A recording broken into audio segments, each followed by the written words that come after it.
咦，秀兒，做咩烏眉瞌睡咁啊？哦，你又煲劇？係啊，咁但係你開咗第一集，冇理由唔追到去最後一集先收手噶嘛。不過我有補眠㗎，瞓翻夠8個鐘。嗱，秀兒，數病唔係咁計嘅。咩啊？邊個話㗎？邊個知啊？係註冊中醫師陳翠萍醫師講嘅。今日咧，佢就會同我哋講下捱夜對身體嘅影響嘅。歡迎陳醫師。歡迎晒。你好。係啊，陳醫師啊，其實咧嗱，如果我凌晨1點先瞓，但係我又瞓翻足8個鐘喎，咁算唔算捱夜？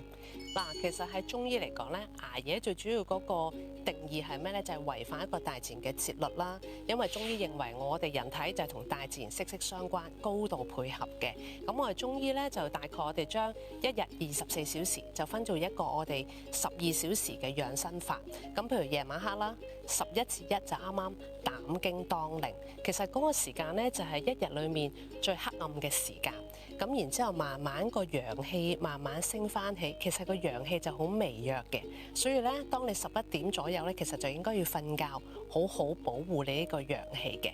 咁所以咧，如果你嗰個時候冇瞓覺咧，其實我哋都係覺得有啲捱夜，同埋係好唔養生嘅。但係我哋成日聽人講捱夜會肥嘅，係咪真嘅咧？又捱夜會肥係真嘅，因為其實咧佢係同兩個臟腑有關嘅。一個就係脾胃啦，一個就係腎氣啦。咁其實你夜晚黑你已經唔瞓覺，我哋就話啦，肝經又冇得休息，膽經又冇得休息。本身呢兩個臟腑呢兩條經絡咧就攞嚟疏泄嘅。咁你落肝氣唔能夠疏泄，就會影響脾胃成個嘅運化功能啦。咁你日頭食完啲嘢，你又唔可以運化，咁你就水啊、水濕啊、痰濕嗰啲就會積聚，就形成個肥胖啦。另外咧就因為你腎氣不足啊嘛，你夜晚捱夜，你消耗咗一啲腎氣啦。咁你腎本身主水嘅，水你脾胃個腎氣不足咧，你主水，你腎虛就水濕又會停滯，再加埋頭先痰濕停滯咧，其實都係一樣會影響個身體形成肥胖啦。嗱，後生咧好多人都捱夜啦，但係冇嘢嘅喎，好精神嘅喎，係咪大個咗即係年紀大啲先至還翻嘅咧？其實咧，中醫就認為咧，腎就係先天之本啦。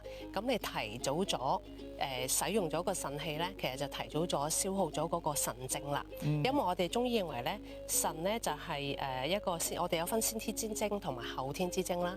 先天嗰一 part 就係父母俾你嘅，後天嗰一 part 就係你飲食啊養翻嚟嘅，生活養翻嚟嘅。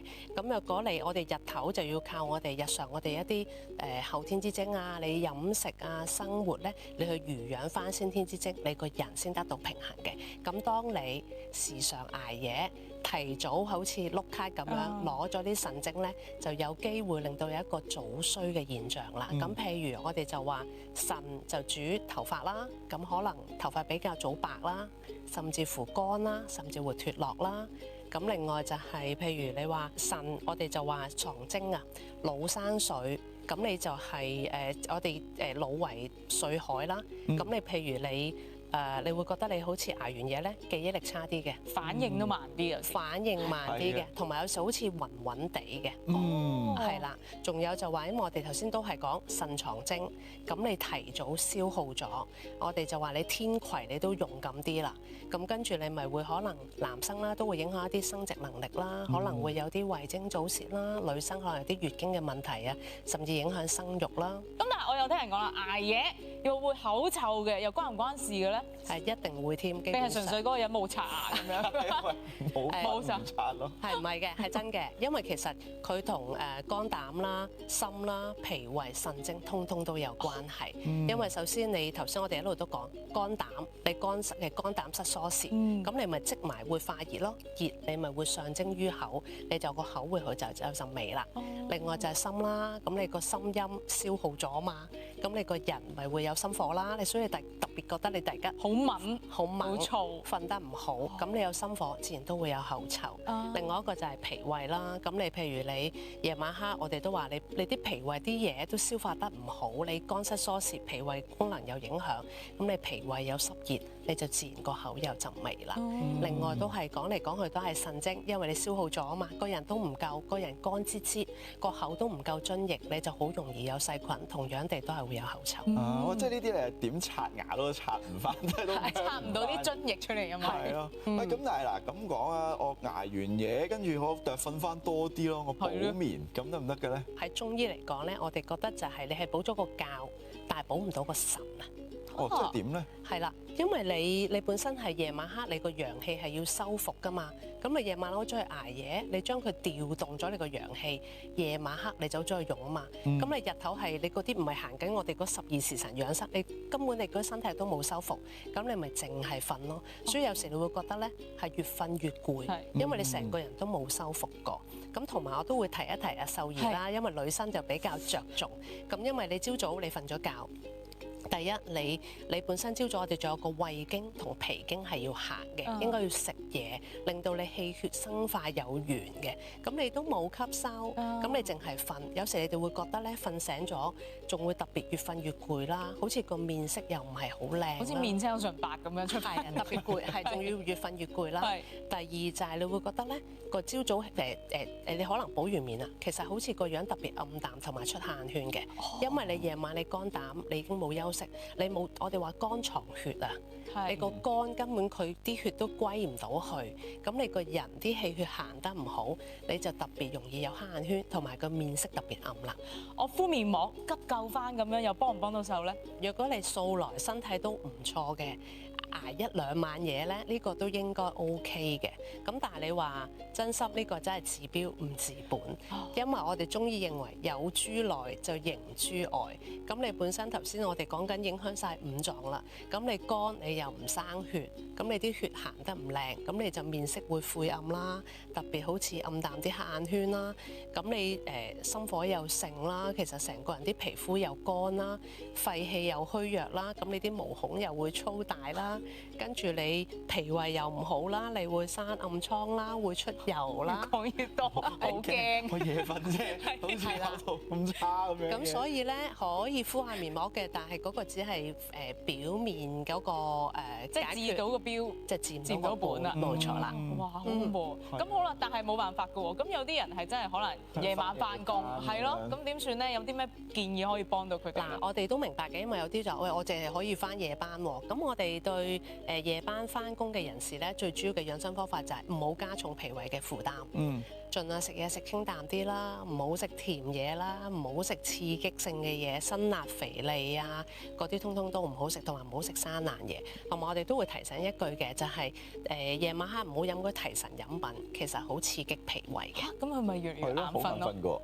係啦，咁所以稍後我哋都會有茶飲話俾佢聽，咁啊日常可以補充翻啦。咁另外仲有啲養生嘢，我哋都可以，如果佢有時間條件嘅，都可以做下。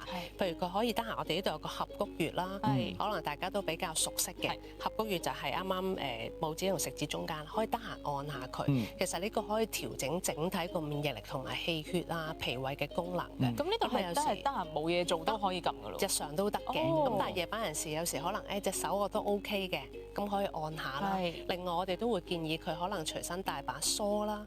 其實我哋有一個叫梳5經嘅，因為我哋頭頂有督脈啦、膀胱經啦同埋膽經啦，咁佢梳下呢個人其實都會比較精神嘅。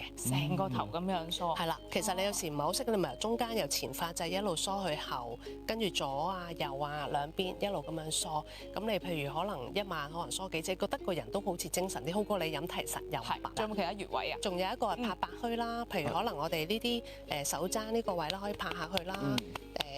腋窩啦，係啦。咁另外我哋有個鼠溪位啦，即係啱啱呢個大髀嗰個罅位嗰度啦，同埋膝頭哥後面係啦，嗰啲接位係啦。咁拍下佢咧，對嗰個身體機能都有幫助嘅，係啦。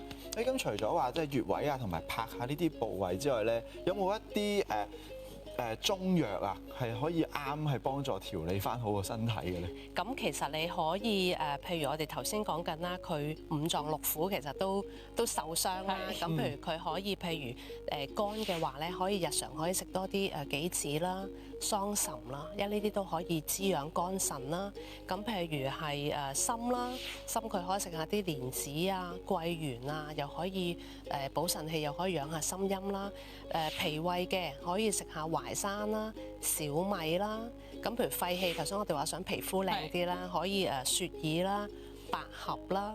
咁譬如去到腎啦，腎就當然係多數係可以我哋話食下黑豆啦，甚至乎賀首烏啊、海參嗰啲對補腎氣都可以有功用。咁咪一次過煲埋一齊咁樣食飯都得？咁又唔啱嘅，咁呢個我哋都要跟翻配方嘅，跟翻開。好啦，我知道今日咧，醫師咧又帶咗一啲茶飲上嚟介紹俾觀眾嘅，可唔可以介紹下咧？可以啊，嗱，其中一個咧就係黨參蜜冬飲啦，入邊就有黨參啦、北芪啦、杞子啦同埋蜜冬嘅，咁呢個就可以補氣啦，同埋補肝腎，同埋可以養陰嘅。有冇咩人唔啱飲㗎？基本上大部分人都啱飲㗎啦，大部分人都啱飲。隔離嗰個咧？隔離呢一個咧就係花旗參蜜冬飲，咁入邊有花旗參啦、杞子啦、蜜冬同埋石斛嘅。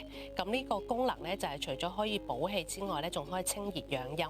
都係冇人唔啱飲。冇乜人唔啱飲，其實一個禮拜都可以飲幾次都 OK 嘅。好，明白晒。今日多謝晒陳醫師嘅講解。嗱，大家記住啊，千祈唔好捱夜啊，好大鑊㗎。有啲咩問題咧，記得詢問翻醫生或者相關專業人士嘅意見啦。